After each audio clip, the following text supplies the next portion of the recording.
इनका auger machine में कुछ फंस गया, मेटालिक ऑब्जेक्ट में फंस गया। सो इसीलिए मेरे को हमको बुलाया। सो उधर हम जीपीआर काम करते हैं। जीपीआर में हमको मेटालिक ऑब्जेक्ट थोड़ी दूर, कितना दूर से कुछ तो मेटालिक ऑब्जेक्ट मिल रहे हैं, मतलब हमको पता चल जाएगा। सो इसीलिए उस जगह में हम जीपीआर काम करते हैं सर। तो टनल के अंदर आप खुद गए थे हाँ सर्वे सर, करने के लिए? सपोज टनल का अंदर जाने का पहले, मेटल पाइप का अंदर जाने का पहले मेरे को एनडीआरएफ टीम बहुत सपोर्ट किया था। एनडीआरएफ टीम फुल प्रोटेक्शन का फुल रिस्पॉन्सिबिलिटी किया था। एंड इसके बारे में मैं जाने का पहले एक आदमी अंदर गए कि पूरा सिचुएशन एनालाइज करके मेरे को बाहर आके बोला सिचुएशन ये है, टेम्परेचर ये है, अब मैनेज करेंगे नहीं करेंगे, पूरा पूछने के बाद मेरे को अंदर भेजा। फर्स्ट एक एनडीआरएफ टीम, एक सोल्जर गया एंड इसके बाद मैं गया। मेरे को जाने का एक ट्रॉली बनाया, बिकॉज मेरे को क्रॉल करने के लिए पेन हो जाएगा, सो इसीलिए बहुत कंफर्ट के लिए एक ट्रॉली बनाया। एंड इसके बाद मेरे को पीछे और एक एनडीआरएफ सोल्जर आया, सो मेरा सेफ्टी रीजन कंसर्न के लिए। सो बेसिकली क्या जीपीआर में ना स्कैनिंग करते हैं। सो मेरे को 2 पर्सन चाहिए, एक पर्सन जीपीआर रन करने के लिए, एक पर्सन लैपटॉप से डेटा अक्वायर करने के लिए। सो इस जगह से एक एनडीआरएफ टीम जीपीआर में रन किया, मैं थोड़ा पीछे बैठ के डेटा अक्वायर किया सर। अच्छा, तो डेटा एक्वायर करके जो उसको एनालाइज किया आपकी टीम ने, तो उसमें क्या पता चला? डेटा अक्वायर करने के बाद मैं हेड ऑफिस में भेजा तुरंत। उधर मेरा डायरेक्टर डॉक्टर संजय राणा तुरंत डेटा प्रोसेस करके रिजल्ट भेजा कंसर्न टीम के साथ। सो डेटा में सपोज क्या देख रहे हैं, मतलब मेटालिक ऑब्जेक्ट्स देख रहे हैं। सो ये इलेक्ट्रोमैग्नेटिक वेव्स है।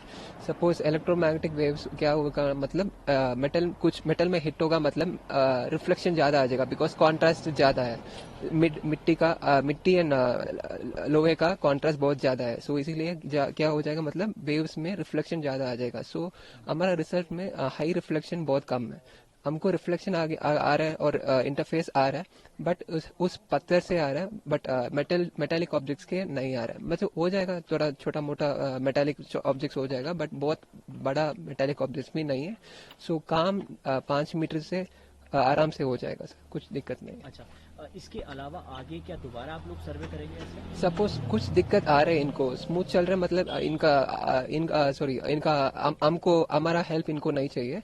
सपोज कुछ को दिक्कत आ रहे हैं, मतलब हम दोबारा अंदर जाके सर्वे करना पड़ेगा सर। अच्छा, एक वन क्वेश्चन ये है कि ये जीपीआर जो टेक्नोलॉजी हाँ है, सर। ये आखिर कैसे काम करती है? हाउ इट वर्क्स, मतलब क्या इलेक्ट्रोमैग्नेटिक वेव्स पे काम करती है, कैसे काम करती है? ये GPR in the name itself ground penetrating radar बोलते हैं सर। ये बेसिकली रेडार प्रिंसिपल में काम करते हैं। रेडार प्रिंसिपल बहुत कॉमन है, एक वेव सेंड करके रिसीव करते हैं। ये रेडार का बेसिक प्रिंसिपल है। सपोज ये जीपीआर में फ्रीक्वेंसी ज्यादा है, हम यूज किया 500 मेगाहर्ट्ज का फ्रीक्वेंसी यूज किया।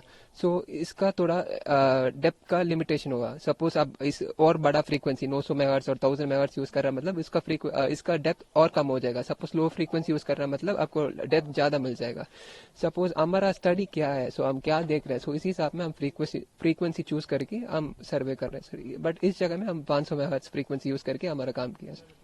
तो कितने मीटर तक आप लोगों ने रिपोर्ट दे दी है? हमको 7 मीटर तक इन्फॉर्मेशन मिल गया, बट 5 मीटर तक हमको अच्छा इन्फॉर्मेशन मिला। सो इसीलिए हम 5 मीटर तक रुक सकते हैं सर। अच्छा, 5 मीटर तक कोई ऑब्जेक्ट नहीं है। उसके आगे आप लोगों ने क्या बताया कि हो सकता है, इसके चांस नहीं, 5 मीटर के बाद मेरे डेटा में नॉइज आ जाएगा, सो इसीलिए मेरे को पता नहीं चलेगा। सो काम पूरा अंदर पूरा टेम्परेचर पूरा मेंटेन किया, पूरा वेंटिलेशन करके इंडिया बहुत सपोर्ट किया। इसके बाद आराम से मेरे को बाहर खींचा, ट्रॉली के रस्सी एक साइड में रस्सी बांध दी, मेरे को आराम से पीछे खींचा। सो मैं सेफ में आया। कुछ तो हर्टिंग और कुछ भी दिक्कत और कुछ मेटल और लोहा में कुछ नहीं है। सो अंदर बहुत सेफ एनवायरनमेंट सब लोग क्रिएट करके दिया। सो अच्छा, ये बताइए, एक सवाल ये है कि कैसा एक्सपीरियंस रहा? क्या जब आप पाइप के अंदर जा रहे थे, क्या डर का माहौल था, या फिर इससे पहले भी आपने इस तरह से नहीं, ये मैं फर्स्ट टाइम मैं अंदर गया हूँ, बट डर नहीं है सर, बिकॉज ये 2 एनडीआरएफ टीम मेरे साथ आए ना सर, ये बहुत हेल्प करते हैं। मतलब भाई रुक जा, इतना जल्दी मत जाओ, थोड़ा ब्रीथ करो, थोड़ा पानी पियो। सो बहुत हेल्प करता है, बहुत मेरे को कूल एनवायरनमेंट क्रिएट कर रहा है। सो इसीलिए मेरे को ना ये दोस्त के साथ हम कुछ जगह में जा रहे हैं, सो इस टाइप में मेरे को फील किया sir. So full thanks to them I would say. So thank you. बहुत अच्छा बात। अपना नाम बता दीजिए। हाँ सर, मेरा नाम भारत सिंह है। मैं Parsan overseas private limited, Nehru place, Delhi से यहाँ पर जियो फिजिकल इन्वेस्टिगेशन करने के लिए आया हुआ हूँ। भारत जी, ये बताइए कि आप लोगों को दिल्ली से यहाँ क्यों बुलाया गया है? आपका क्या काम है और कितने लोग आप यहाँ पर आए हैं? सर, जब यहाँ पर उत्तरकाशी में ये टनल जब ये लैंडस्लाइड हो गया है टनल में, तो हम लोगों को यहाँ पर यहाँ पर लैंडस्लाइड हो गया था, तो हम लोगों को यहाँ पर जियो फिजिकल इन्वेस्टिगेशन के लिए बुलाया गया है, जिसमें हमको वर्टिकल ड्रिलिंग के लिए यहाँ पर ERI टेस्ट करने के लिए हमको बुलाया गया था।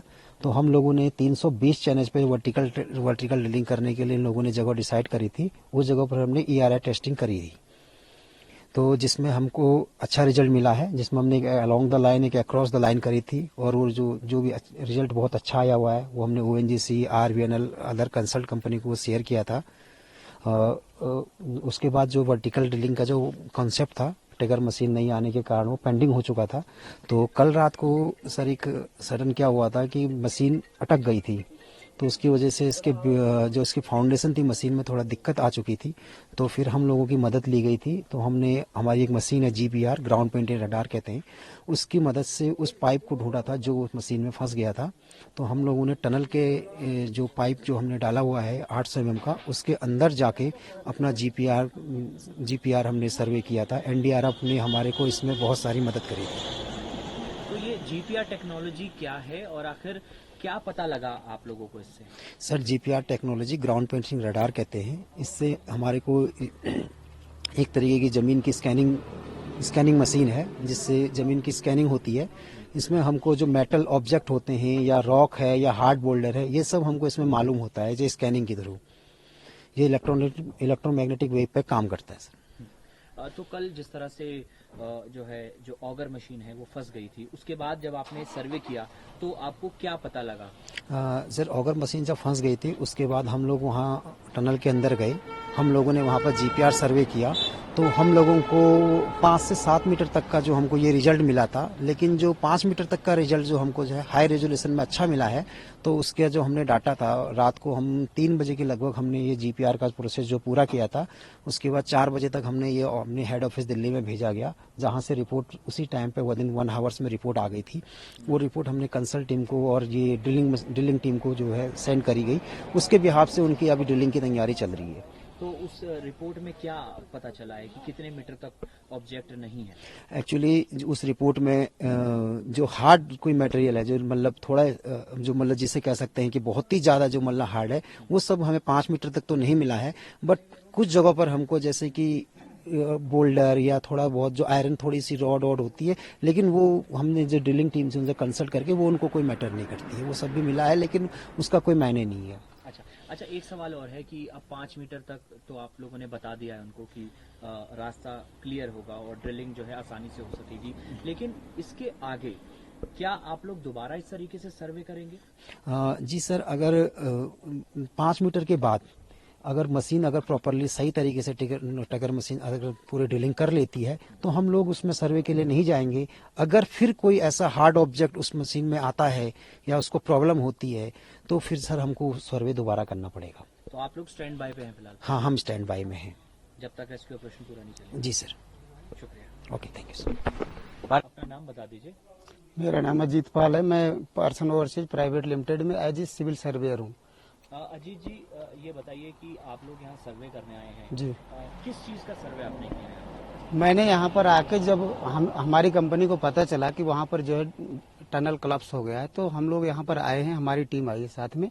तो उसमें जो है आके ये देखा गया है कि टनल के अंदर जाने के लिए किस तरह से व्यवस्था हो सकती है उसके अंदर में। तो हम लोगों ने क्या किया, वहाँ पर एक ERI सर्वे किया, इलेक्ट्रिकल रेजिस्टिविटी इमेजिंग का सर्वे है वो। जो उससे क्या होता है कि जमीन की सतह की जांच हो जाती है। जैसे डॉक्टर शरीर की बॉडी को पता करता है, वैसे हम लोग जो है इसका जमीन की सतह की पता करते हैं। उसमें हमने जो है इस कंपनी के द्वारा जो कोऑर्डिनेट होता है स्टिंग नॉर्थिंग का, उसको हमने लेके, और जो टनल के टॉप पर है, हमें टनल कितना नीचे है जमीन से, इसकी सतह जानने के लिए हमने उसमें सिविल सर्वे का काम किया। वो जो हमारी ERI का सर्वे होता है, उसको हमने 10-10 मीटर स्पेसिंग पे जो है हमारे राड लगते हैं, जिसके द्वारा हम करंट पास करके जमीन की सतह की जांच करते हैं। तो हमने उसका सारे पॉइंट को पिक करना होता है। एज ए डिजाइनिंग जब हम काम करते हैं, तो हमें पता चलनी चाहिए कि हम किस पॉइंट से किस पॉइंट को कितनी दूर पे फिक्स कर रखे हैं। तो जिसके हमने सारा पॉइंट को कलेक्ट करके अपनी कंपनी को दिया, उसने डाटा को एनालिसिस करके सारा उसका इंटरप्रिटेशन किया है। इंटरप्रिटेशन के द्वारा हमें ये पता चला है कि हमारी जमीन की वहाँ पे मिट्टी कैसी है, और हम अगर उसको ड्रिल करते हैं, जमीन के अंदर देखते हैं, होल करना है, सेफली जगह कौन सी होती है, तो इसका सारा जो है हमने जो है सारा कुछ सर्वे किया है। सर्वे करके फिर हम लोगों ने बताया है, अपनी जो क्लाइंट है उनको रिपोर्ट दे दिया है। उन्होंने बोला ठीक है, आपका जो डाटा आया है वो सही है, वो सेटिस्फाई है उस डेटा से, और इन फ्यूचर अगर जरूरत पड़ेगी तो हम लोग क्या करेंगे, वहाँ पर ड्रिलिंग कर उनको जो फंसे हुए मजदूर है उनको इजीली हम लोग बाहर कर सकते हैं। तो सर्वे में क्या ये भी पता चला है कि कितने मीटर ड्रिलिंग की आवश्यकता पड़ेगी अगर ऊपर से वर्टिकल ड्रिलिंग अगर होती है? हाँ, जहाँ तक मुझे पता चला है कि 80 से 85 मीटर तक की जो हमारी डेप्थ है वो श्योर है। उसकी सतह कैसी है, क्या है, हमारे सर्वे में पता चल गया है। तो क्या आपके मुताबिक, सर्वे के मुताबिक सुरक्षित रहेगी ऊपर से ड्रिल करना? हाँ, जो रिपोर्ट आई है यहाँ पे जो टनल के ऊपर की जो सतह है, जहाँ से टनल स्टार्ट हुई और जहाँ से पीछे की तरफ में जा रही है, उसमें जो चैनेज डिसाइड हुआ है हमारा, वो 320 चैनेज डिसाइड हुआ है। 320 चैनेज पे देखा ये जा रहा है कि हम वहां से अगर जाते हैं तो हमारी जो मिट्टी की सतह है वो ठीक है, और वहां से जाना इजी हो जाएगा। सेफ जोन जो है हमारा 320 चैनेज पे डिसाइड किया गया है, जो कि एक्सपर्ट लोगों ने डिसाइड किया है। उसके बिहाफ पे हम लोगों ने वहां पे सर्वे किया है।